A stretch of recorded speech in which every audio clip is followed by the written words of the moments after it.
나는 수험 생활 도중 여러 가지 병을 얻었다. 첫 번째 질병은 원형 탈모였다. 토익으로 인한 과도한 스트레스 때문에 500원짜리 동전 만화 구덩이가 군데군데 생겼다. 다행인 것은 보이지 않는 부분에 생겨서 주위에 있는 머리카락으로 덮어버리면 보이지 않았다. 하지만 겪어본 사람들은 알 것이다. 스트레스로 인해 생긴 것이지만 스트레스 유발 요인이 하나 더 생긴 격이란 것을 말이다. 그리고 머리를 빗을 때마다 만져지는 그 맨질맨질한 촉감과 머리를 들춰봤을 때 그 충격적인 비주얼을, 그리고 더 충격적인 사실은 탈모는 이제 시작에 불과했다는 것과 내가 앓을 병들 중에 가장 순한 맛이었다라는 것을. 두 번째로 찾아온 질병은 말하기도 부끄러운 치질이었다. 정확하게 말하면 치루였다. 하지만 치질의 범주에 속한다 해서 그냥 치질로 이야기하겠다. 고등학교 때 처음 생겼는데 다시 신경을 쓰며 앉아있으니 필연적으로 그곳으로 피가 몰리기 시작했는지 거슬리기 시작했고, 장기간 수험 생활에 이렇게 구질구질한 것을 달고 갈 수는 없다고 생각되어 곧장 수술을 감행했다. 하지만 나는 수술한 것을 후회했다. 최소한 수험 생활을 끝내고 수술을 했었어야 했다.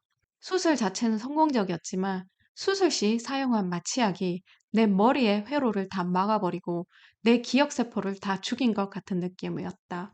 수술로 인해 난독증이 더 심해졌으며 기억력도 저하되어 글을 읽었는데 방금 뭘 읽었는지 기억을 못할 정도였다. 이럴 줄 알았으면 수술을 하지 말았어야 하는데 후회를 했다. 하지만 현실은 내가 바꿀 수 있는 문제가 아니었다. 내가 나의 이런 상태를 받아들이지 않으면 뭐 어쩌겠는가. 공부를 포기하는 수밖에 없지. 하지만 그건 싫었다.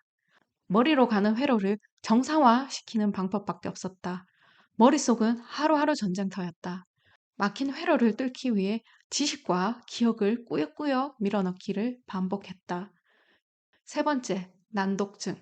취학 전 나는 유치원 대신에 주산화 학원을 다녔고 그 때문인지 초등학교 때 산수경시대회 상도 받은 적이 있다. 하지만 받아쓰기는 50점을 넘기기 힘들었고 하나도 맞추지 못한 날이 많았다. 중고등학교 때에는 국어, 영어, 한문, 불어 등의 언어 영역 과목 점수들이 처참했다. 글을 읽는 게 너무 싫었고 힘들었다. 나는 그 이유를 이 시험을 준비하면서 알았다. 난독증이었다. 말은 잘 이해하는데 글을 읽는데 어려움이 있었던 것이다.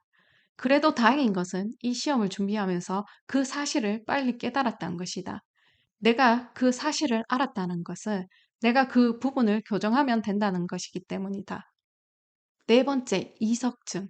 횡간소음과 층간소음으로 한 달 동안 3번의 이사를 했고 6개월 동안 5번의 이사를 했다. 결국 나는 짐을 정리하고 고시원으로 들어갔다. 세무사 2차 시험을 4달 정도 앞두고 있던 어느 날 아침, 고시원 침대에서 일어났는데 눈앞이 캄캄해짐과 동시에 내 눈안에 팽이가 돌면서 우주 어디론가 빨려 들어간 듯한 어지러움을 느꼈다. 일시적인 것이겠지 하고 방문을 여는 순간 문 앞에 주저앉고 말았다. 필시 뭔가 크게 잘못된 것을 직감했고 겨우겨우 다시 침대에 누워 119를 불렀다. 고시원방에 들것은 겨우 들어갔고 그렇게 들것에 실려 구급차에 올려졌다. 구급 대원분들은 의식과 맥박을 체크했고 귀가 잘 들리는지 물어봤다. 그렇게 병원 응급실에 도착했고 이석증이라고 판명을 받았다.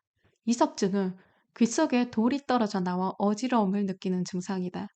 돌이 제 자리로 돌아갈 수 있도록 몇 번의 머리를 휑휑 돌리고 수액을 맞는 것이 다였다. 병원에서 반나절 정도 수액 다 맞고 퇴원을 했지만 증상은 남아 있었다. 하루 자고 나면 괜찮겠지 했다. 다음날 아침 여전히 어지러움과 걸을 때마다 땅바닥이 꺼지는 느낌이 들어 휘청거렸고, 제일 문제는 20초 정도에 한 번씩 내 머릿속에서 마치 피복이 벗겨진 전선 2개를 연결시키면 나올 듯한 극도의 찌릿한 전기 자극이 일어나는 것이었다. 병원에서는 아무런 이상이 없다라는 답변만 했다.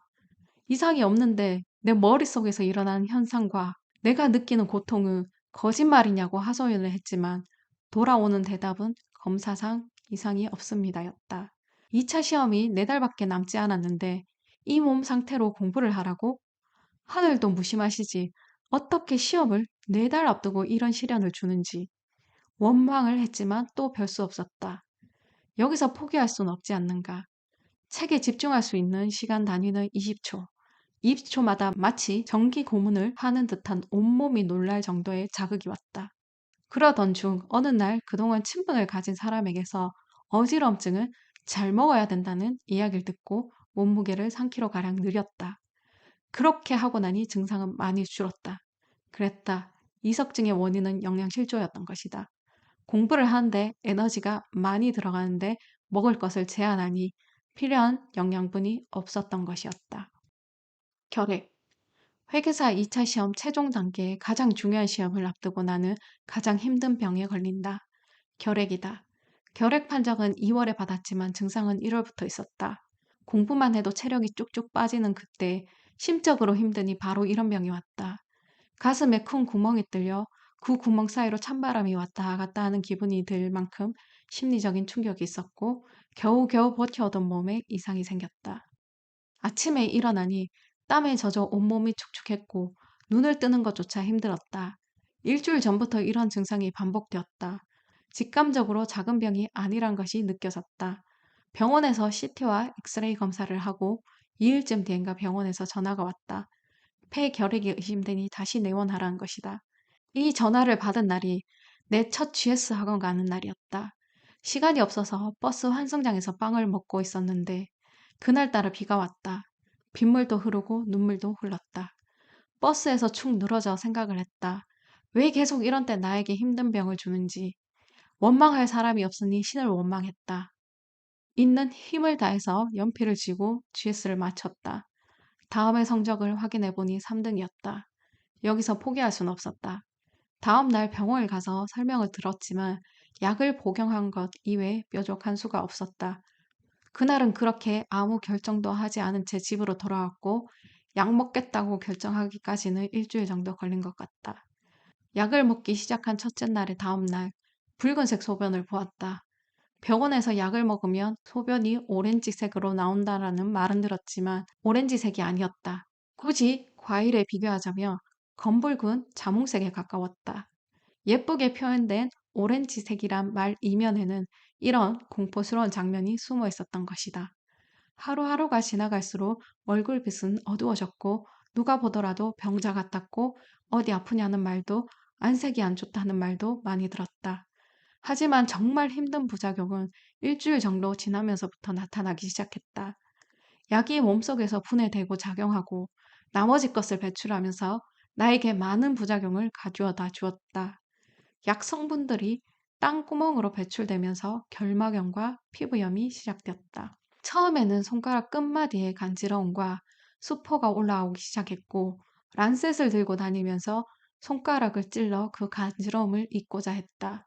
피부염은 날이 갈수록 심해졌고 개미 100마리가 내 몸에 달라붙어 동시다발적으로 내 살을 파먹고 있는 것과 같은 따가움과 간지러움은 자살을 생각할 만큼 고통스러웠다. 특히 등이 심했고 30cm 자로 등을 긁으면서 공부를 했다. 남들이 보는 내 행동들이 신경 쓰이는 것은 사실이었지만 나는 그런 것들을 중요하게 생각할 만큼 여유롭지 않았다. 이 약은 하루에 한 번만 먹는다. 하지만 아침 식전에 열알이 넘는 약을 먹는다. 약만 먹어도 배부르다는 느낌을 받을 수 있다. 여기에는 간지러움 때문에 먹는 약이 있는데 그중 한 가지인 약은 먹으면 잠이 오기 때문에 나는 그 약을 빼고 먹었다. 어차피 먹어도 간지러움에는 별 도움이 되지 않았기 때문이다. 그렇게 아침에 일어나서 약을 먹고 밥을 먹고 마지막 힘을 짜내 4개월을 공부했다. 그리고 시험 당일도 약 먹고 시험을 쳤다. 양일간의 시험을 치고 나오는데 이제는 끝났다 싶었다. 앞에서 말한 것 이외에 나는 위염과 식도염으로 고생했고 과민성 방광염으로 몇 번의 토익 시험과 회계사 동차 2차 시험을 망쳤다. 수험생활 중에는 건강이든 돈이든 인간관계이건 간에 문제가 없는 사람보다는 문제가 있는 사람이 훨씬 더 많을 것이라는 생각이 든다. 결국 합격은 공부와 함께 다른 문제도 함께 극복하는 사람에게 주어지는 것이 아닌가 하는 생각이 든다. 내게 주어진 환경이 최선의 노력을 하지 않은 대가에 대한 핑계가 되지 않았으면 하는 바람이다.